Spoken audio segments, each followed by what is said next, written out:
with your stamp guns? Get down! Get down!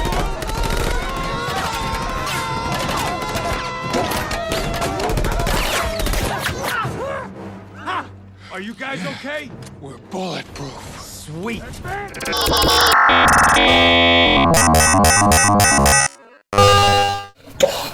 Hey guys, welcome back to my channel. Oh, it's so good to be back.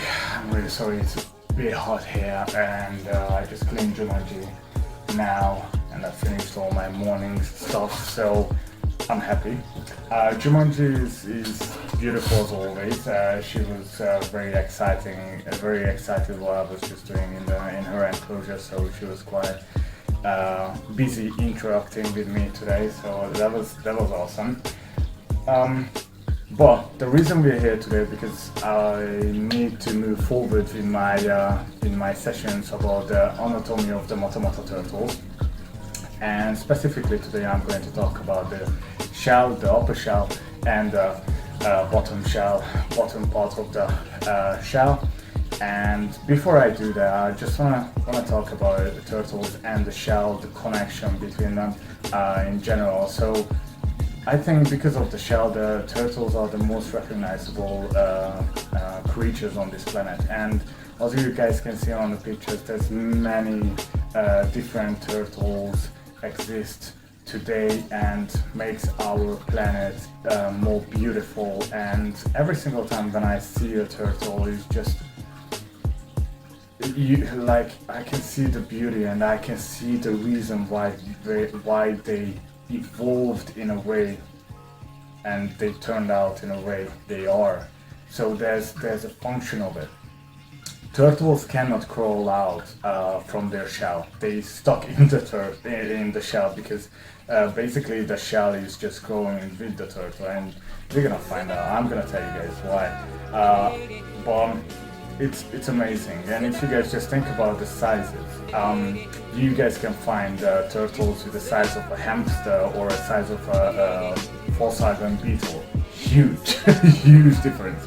Or a so flattened shell that it looks like a pancake, or a hermit closure shell that they can close so much that it's actually called a shell kinesis, and it's just unbelievable. Or we can just talk about the soft shell turtles. They look amazing, and there's a reason why they evolved like that. So yeah, let's talk about the upper shell of the turtle. So basically, most of the all of the turtles, while they're still an embryo, first of all they look very similar to other embryos like birds, reptiles, or mammals, except one thing. They have this thing which is called the carapacial ridge. The carapacial ridge, as you guys can see on the picture, is just expanding between the neck and the lower back, and it's the shape of a disc. So this will attracting the cells become ribs. It's amazing. So what happens with the ribs is usually they growing downwards to create a normal rib cage. But with turtles that's a little bit different. Instead of growing downwards, they're growing outwards towards to the carapacial ridge, and then basically they're recreating a signaling protein convert surrounding cells into bone forming cells. So then they started to grow out these 50 bones. I'm not joking, 50 bones is starting to grow till they connect with the scute. It's a ring of bone which is solidify the edge of the carapace. It's very interesting, and this is how later on the upper shell is evolving into, which we call carapace. What about the outer layer, the surface of the carapace? Well, the outer layer of skin cells is producing something that we call scutes.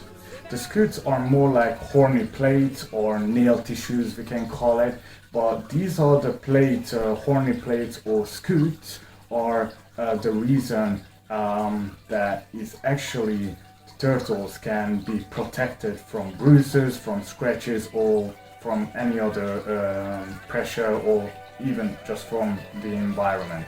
So it's very important to have the scoots on the plate. And just let you know, guys, when you guys have a small Motomoto turtle, or you guys have a small turtle, doesn't matter what kind of turtle you have, just make sure that you understand that while they're very small, their carapace is very soft. Make sure that you're not putting any pressure on them, because it's soft and they can feel everything. How and why? So the carapace, the shell, as it is not just protecting the turtle from the environment, but actually it's a reservoir, if I can say that. So it's reserving lots of fats, lots of minerals and water. So it helps the turtle to get all those nutrients, all those healthy stuff, so they can survive the next day and they can be healthy, they can get strong, they can stay strong. Okay, so you need to make sure that you just be careful with your turtle. Okay, it's because they have a carapace, it doesn't mean, if they have a strong carapace, doesn't mean that they can handle everything. Okay, but it's time to talk about the Motomoto turtle shell. Okay, so Motomoto turtle shell, as you guys can see, it's amazing. I think it's one of the reasons that most of the people are very amazed by Motomoto turtles. They not just look amazing, they're not just the weirdest looking dudes on this planet, but that shell, oh my god, it looks like a freaking dinosaur with that shell. It's like, Okay, that was maybe too much, sorry about that. But anyhow, so the Motomoto turtle's shell comes with a usually brownish or blackish color. They're very broad and very low. And let's just see a little bit closer, okay, shall we? Okay, so the carapace has 3 knobby tuberculate keels, each reaching a peak of the areola of each of the vertebral and costal scutes. They look amazing. And check this out, so on the picture you guys can see that they have 5 central or vertebral scutes. Just we can count them from the top row down in the to the back, as you guys can see on the picture. Yeah, and then we have 8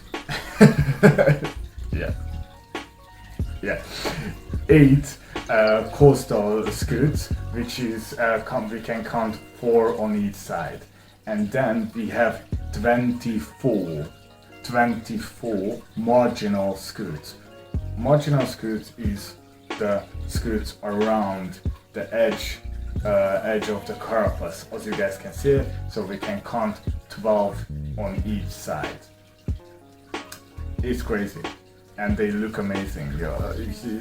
The whole shell is just looks amazing, and it's perfect for the environment, for their natural habitat. I think with that carapace, with that shell, they really look like a dead leaf in the river, so we can't even see them, and it helps them to camouflage, and helps them to hide, helps them to not being seen. So it's great. But it's time to talk about the belly part. Okay, let's go to talk about the plastron. So the development of the other half or bottom half of the shell, we're calling it plastron, and it's driven by neurocrest cells. These cells are able to create different variation of cells like neurons, cartilage or bones. And imagine that they're spreading across of the belly, creating a shell creating a shield. Sorry about that. No, shell, but a shield on the belly. So it's gonna protect the turtle on the belly. It's very important. And then eventually this part is going to be connected with the carapace with the lateral bridge, which is on the side, as you guys can see on the picture. But let's just have a closer look of the Motomoto's plastron, shall we? Before we go in there, I just let you know my pronunciation gonna be so off. Just let you know, I'm really sorry. Okay, let's go to the picture. So, the Plastron features 6 pairs of scutes, moving posteriorly the gallus, humerals, pectorals, abdominals, femorals, and anals. Like most of their closest relatives, have single scutes called an intergullus, located between the 2 gular scutes. It's very important to understand these kind of things. Why? Because as soon as we understand more about our turtles, soon as we know more about our turtles, we're going to understand the things that our turtles doing and our turtles will need in the future. As you guys can see it, Moto Turtles, Carapace and Plastron is perfectly designed to survive and to hide, to camouflage and to survive one more day in their natural habitat. Just one more little interesting fact, that their lateral bridge, the little bridge over there, is quite short, and it's actually shorter than the relatives that we found, or scientists found in the past, the fossilized relatives I'm talking about. It's an interesting fact just for you guys to know. Okay guys, I think that was it for today. I hope you liked this video and I hope you learned a lot about that. But why, still I didn't tell you guys why we need to know about this kind of things. Because I want to show you guys something. So I'm gonna get my phone here. Okay, so I've seen so many people on different videos, and I've seen so many pictures online where people were just like holding their turtle, like this is the Carapace and this is the Plastron, as you guys now know, and they were just holding their turtles, or they try on the videos they trying to show something on the turtle like this, and this is what happened with my turtle here and here and here. Look guys,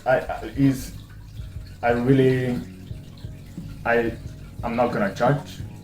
It's not my place to judge, and it's really up to you guys.